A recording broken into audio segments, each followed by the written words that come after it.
जय श्री कृष्ण भक्तों में कैलाश पंडित सुपुत्र परम आदरणीय गुरुवर ज्योतिषाचार्य भागवत कथा वाचक पंडित सोहनलाल शर्मा जी, मैं गुरु जी के आदेश से तथा भगवान परशुराम जी के आशीर्वाद से आज भगवान विष्णु के छठे अवतार भगवान श्री कृष्ण के द्वारा अपने सखा पार्थ को अर्जुन को दिए गए श्रीमद् भगवत गीता के ज्ञान के सार को आप सभी को सुनाने के लिए यहाँ उपस्थित हुआ हूँ। भक्तों, श्रीमद् भगवत गीता के 18 अध्याय हैं। मैं कैलाश पंडित एक एक करके सभी अध्यायों का सार आपके समक्ष भावपूर्ण स्वर के साथ प्रस्तुत करूंगा। मैं गीता सार को आरंभ करूं उससे पूर्व कृपया आप सभी हमारे इस चैनल को अधिक से अधिक संख्या में शेयर करके सब्सक्राइब कराएं, जिससे सभी सनातन धर्म प्रेमियों के पास ये गीता सार पहुंच जाए और उन्हें धर्म लाभ प्राप्त हो, उनका कल्याण हो। तो बोलिए भगवान श्री कृष्ण की जय। ओम भगवते वासुदेवाय नमः। बोलिए श्री कृष्ण महाराज की जय। प्रिय भक्तों, श्रीमद् भगवत गीता सार का 13वां अध्याय आरंभ करते हैं। श्री कृष्ण भगवान बोले, हे कौन्तेय, यह शरीर क्षेत्र कहलाता है। इसके जानने वालों को क्षेत्रज्ञ कहते हैं। इस संपूर्ण क्षेत्र में क्षेत्रज्ञ मुझे ही जान। क्षेत्र और क्षेत्रज्ञ का जो ज्ञान है, मेरे मत से वही ज्ञान है। यह क्षेत्र कैसे रूप का है, इसमें कौन कौन विकार होते हैं, उसकी उत्पत्ति किस प्रकार से हुई और क्षेत्र का क्या प्रभाव है, इत्यादि बातों को संक्षेप में कहता हूं, सो ध्यान से सुनो। अनेक ऋषियों ने अनेक प्रकार के छंदों में इसको बनाया है। वेदों ने भी पृथक पृथक वर्णन किया है और हित वाले ब्रह्म सूत्र में पदों में भी यह ज्ञान निश्चय किया गया है। पंच महाभूत, अहंकार, बुद्धि, अव्यक्त प्रकृति, 10 इंद्रियां, मन तथा 5 इंद्रियों के विषय तथा इच्छा, द्वेष, सुख दुख, संघात, चेतन, धृति तथा इनके समूह। संक्षेप में क्षेत्र और क्षेत्रज्ञ के यही विकार हैं।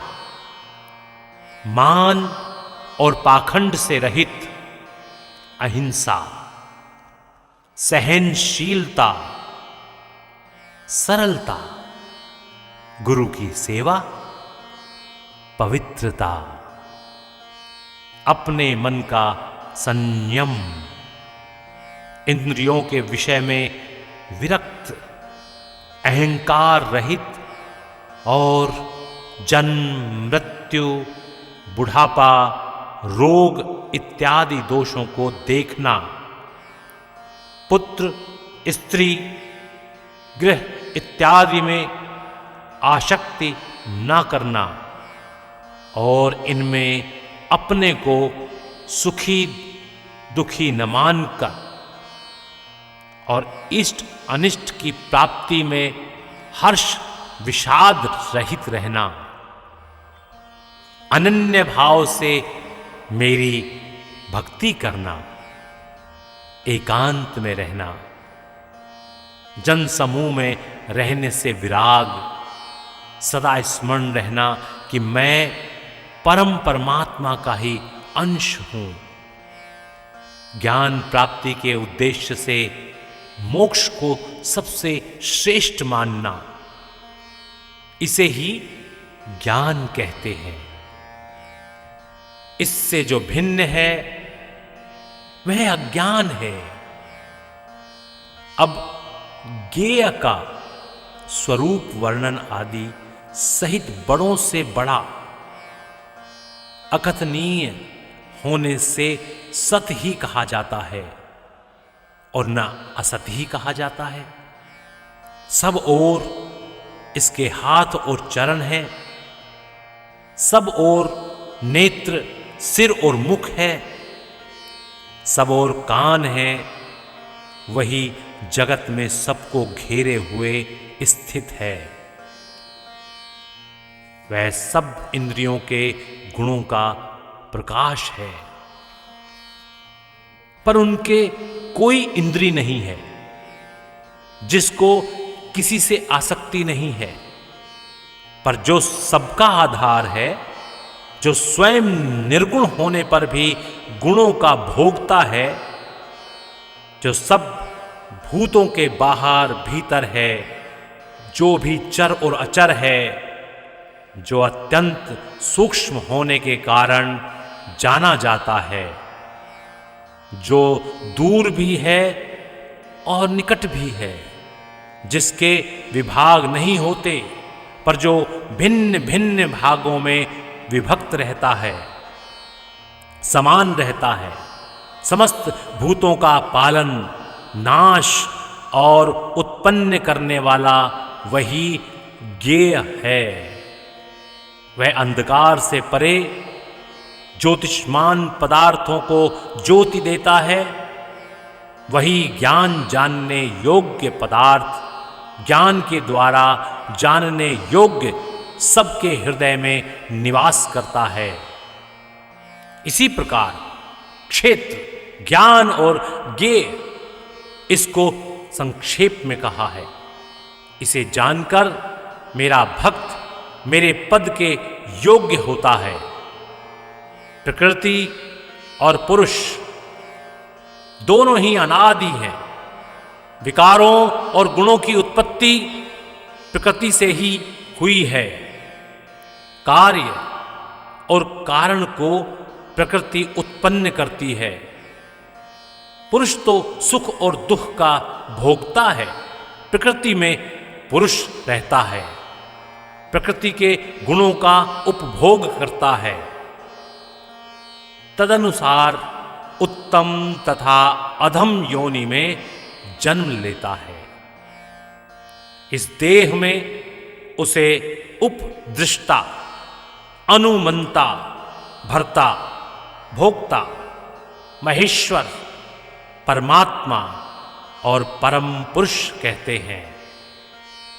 इस प्रकार के गुणों के साथ प्रकृति और पुरुष को जो जानता है, उसका रहन सहन चाहे जैसा हो, पुनः जन्म नहीं होता।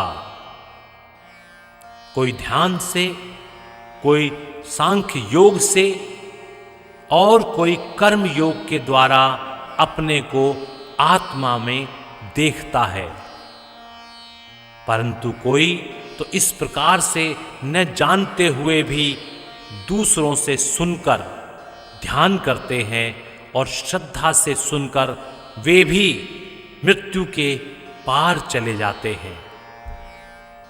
हे अर्जुन, स्थावर या जंगम सब प्राणी क्षेत्र और क्षेत्रज्ञ के संयोग से ही होते हैं। परमेश्वर सब भूतों में समान रूप से ही है। भूतों के नष्ट होने पर भी उनका नाश नहीं होता। इस भांति जो देखता है वही देवता है। सब में समान रूप से स्थिति परमेश्वर को देखता हुआ जो अपनी आत्मा का नाश नहीं करता, वह उत्तम गति प्राप्त करता है। जो यह देखता है कि प्रकृति द्वारा सब कर्म होते हैं और आत्मा अकर्ता है, वही मानो देवता है।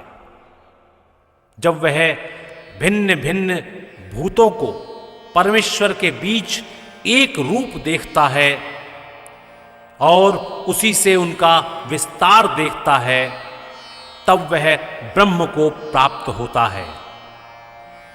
हे कौन्तेय, अनादि और निर्गुण होने से परमेश्वर अव्यय है। शरीर में रहता हुआ भी वह कुछ नहीं करता, न उसमें लिप्त होता है। जैसे आकाश सर्वत्र व्याप्त होने पर भी किसी से मिलता नहीं, उसी भांति देह में सर्वत्र व्याप्त यह आत्मा भी इसमें लिप्त नहीं होती।